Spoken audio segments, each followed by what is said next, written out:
వాహన mechanic shop జమాయిల్ తోటలో చెలరేగిన మంటలు, దగ్ధమైన పలు సామాగ్రి. మంటలు అదుపు చేసిన అగ్నిమాపక సిబ్బంది బుచ్చిరెడ్డిపాలెం చొన్నవాడ రోడ్డులో ఉన్న శ్రీ లక్ష్మీ నరసింహ సేల్స్ పాయింట్ లైలా హోల్ వద్ద ఉన్న జామాయిల్ తోటలో మంటలు చెలరేగాయి. మంటలు వ్యాపించి పక్కన ఉన్న పాత ఇనుప సామాన్లు అంగడిలోకి, జామాయిల్ తోటలోకి వ్యాపించడంతో దట్టమైన పొగ అలుముకుంది. గమనించిన వాహనదారుడు, స్థానికులు అగ్నిమాపక సిబ్బందికి సమాచారం అందించారు.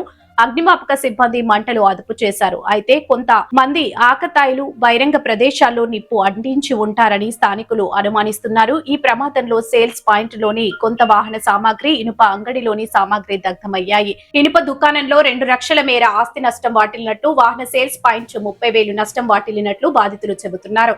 ఘటనా స్థలాన్ని బుచ్చి తహసీల్దార్ అంబటి వెంకటేశ్వర్లు, సిఐ మాతంగి శ్రీనివాసరావు పరిశీలించారు. అగ్నిమాపక సిబ్బంది సకాలంలో స్పందించడంతో పెద్దగా ప్రమాదం ఏమీ సంభవించలేదన్నారు. బహిరంగ ప్రదేశం కావడంతో బహిర్భూమికి వచ్చిన వారు సిగరెట్ నిప్పు రాసుకుని వేసవి వేడికి మంటలు వ్యాపించి ఉంటాయన్నారు.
వేరే లొకేషన్లో ఫైర్ అయిపోయాను. అంటే ఈ లైలా పక్కన ఆ తర్వాత అది ఏమంటే మళ్ళీ జామాయిల్ దగ్గర కూడా వచ్చింది మేడం. అది కాబట్టి మన ఫైర్ డిపార్ట్మెంట్ ద్వారా కంప్లీట్ కంట్రోల్లో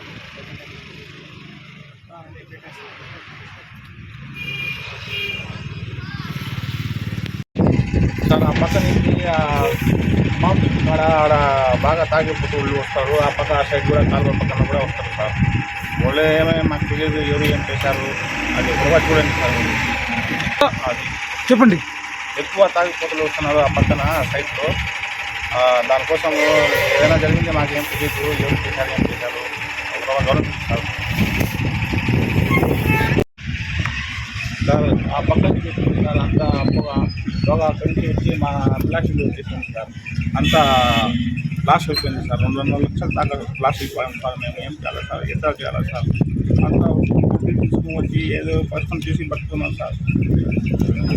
ఆ పక్క మీది ఏ షాపు? మీ షాపు ఎంటీ ఇస్క్రాప్. ఏముంది దాంట్లో వస్తువులు అయ్యి అంటే పాత ఇస్క్రాప్. ఎలా జరిగింది? ఎలా జరిగింది అంటే ఆ పక్క నుంచి వచ్చింది. ఆడ ఎవరైనా తగిలించారో ఏమో నాకు తెలియదు. ఆ పక్క నుంచి వచ్చింది. మీరు ఎంత నష్టం? 2 లక్షల దాకా ఉంది సార్. 2 లక్షలు. సామాన్లు ఏమవుతాయి? సామాన్లు అంతా ప్లాస్టిక్ ఇవి కూడా ఉంది. మీకు ఎవరు ఇన్ఫర్మేషన్ ఇచ్చారు ఇట్లా జరుగుతుంది? మా తెలిసి వాళ్ళు ఫోన్ చేసేస్తే వచ్చేసారు. మీ పేరు చెప్పండి. శేఖర్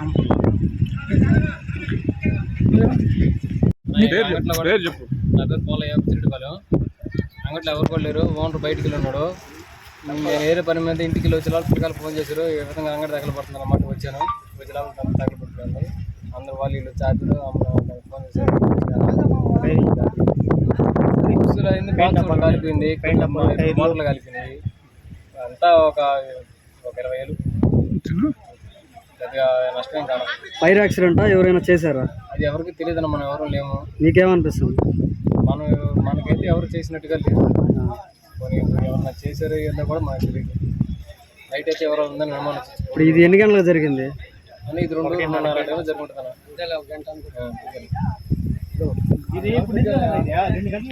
ఈరోజు మన బుచ్చిరెడ్డిపాలెం మండలంలో మన బుచ్చి నుంచి జొన్నవాడకి వెళ్ళే రోడ్లో లైలా థియేటర్ ఆపోజిట్లో ఉన్నటువంటి శ్రీ లక్ష్మీ నరసింహ సేల్స్ పాయింట్, అంటే పాత వెహికల్స్ ఏదైతే ఉంటే వాటిని రిపేర్ చేసి మళ్ళీ అమ్ముతుంటారు.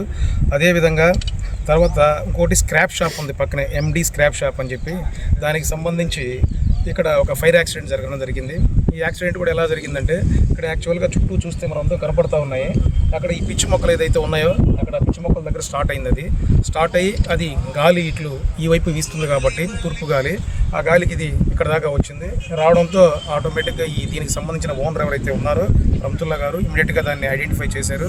ఐడెంటిఫై చేసి తర్వాత మన పోలీస్ డిపార్ట్మెంట్కి, ఫైర్ డిపార్ట్మెంట్కి, రెవెన్యూకి అందరికి కూడా ఇంటిమేషన్ ఇవ్వడం జరిగింది. అదేవిధంగా మీడియా మిత్రులు కూడా త్వరగా దీన్ని స్ప్రెడ్ చేయడం వల్ల మేమందరం కూడా సకాలంలో ఇక్కడికి చేరుకొని, ప్రస్తుతం అయితే ఇక్కడ ఎలాంటి మీరందరూ చూస్తున్నారు, ఇక్కడ సిచ్యువేషన్ అయితే టోటల్లీ కంట్రోల్గా ఉంది. అదేవిధంగా ఆ పక్కన చూస్తే ఇంకొకటి కడివేటి శ్రీనివాసులు రెడ్డి అనే ఒక యూకలిప్టిస్, అది ఒక జామాయిలు తోట అది అనమాట. ఆ తోటలో కూడా సేమ్ ఇట్లానే ఒక ఎండుగడ్డి ఉంది. ఆ ఎండుగడ్డి దగ్గర కూడా అంటే ఈ ఫైర్కి ఆ ఫైర్కి ఎలాంటి సంబంధం లేదు, కానీ అది వేరే లొకేషన్. అది కూడా ఇప్పుడు టోటల్ కంట్రోల్లో ఉంది. ఫైర్ డిపార్ట్మెంట్ వారు, అదే సిఐ గారు, ఎస్ఐ గారు అందరూ వచ్చారు. ప్రస్తుతం అయితే సిచ్యువేషన్ మొత్తం హ్యాండిల్గా ఉంది, ఇక్కడ ఎలాంటిది లేదు. సార్ అగ్నికి కారణం సార్ ఇదంతా అబండెడ్ ఏరియా చెట్లు ఉన్నాయి కాబట్టి ఏదైనా ఉన్నటువంటి క్యాబ్లు లాంటి దూరం ఏమన్నా వస్తే దాని నుండి అక్కడ వచ్చినట్టు ఇక్కడ ఎటువంటి అనుమానం ఏం లేదు. ఎవరైనా బహిర్భూమికెళ్ళిన వాళ్ళు సిగరెట్ తాగి దాన్ని అక్కడ పడేసి ఉండొచ్చు మేబీ. అది ఎండాకాలం కాబట్టి ఈ వేడికి తెచ్చుకుంది అటు నుండి వచ్చింది. దానిలో అక్కడ ప్రాణహాని ఏమీ లేదు, అంత ప్రాణ నష్టం ఏమి జరగదు. ఆ ప్రాణ నష్టం అసలు ఏమీ లేదు. ఆస్తి నష్టం కూడా వచ్చిన క్రాబ్ కాబట్టి దాని గురించి మేము గౌరవ ఎమ్మెల్యే గారికి ఎంఆర్ఓ గారు వచ్చారు కాబట్టి వాళ్ళకు కూడా దాని సహాయానికి చేస్తారు. దీంట్లో కంగారు పడడం అవసరం లేదు. అందరికీ చెప్పేదంటే ఎండాకాలం కాబట్టి దయచేసి ఈ యొక్క ఫైర్ ప్రమాదాలు జరిగే అవకాశం ఉంటాయి కాబట్టి గట్టి బాంబులు కానీ లేదా ఈ యొక్క గోడౌన్ షెడ్లో కానీ ఎక్కడ కూడా ఈ ఎటువంటి ప్రమాదాలు జరగకుండా తగిన జాగ్రత్తలు తీసుకోవాలి. ఏదైనా వాటర్ కానీ అవన్నీ దగ్గరలో పెట్టుకోవాలి. ఏదైనా జరిగినప్పుడు కూడా ఫైర్ సిబ్బంది కూడా వెంటనే స్పందిస్తారు కాబట్టి వారికి కూడా ఏదైనా సోర్సెస్, నీటి సోర్స్ అయ్యి ఉంటే మనం ముందుగానే గ్రామాల్లో ఐడెంటిఫై చేసుకుని ఈ యొక్క ఫైర్ ఇంజిన్ వచ్చినప్పుడు దానికి మనం నీరు సోర్స్ ఇవ్వడానికి దగ్గర విధంగా ఉన్నటువంటి గ్రామ పెద్దలు కానీ అందరూ కూడా దాన్ని ఐడెంటిఫై చేసుకుంటారని కోరుకుంటున్నాం. Thank you.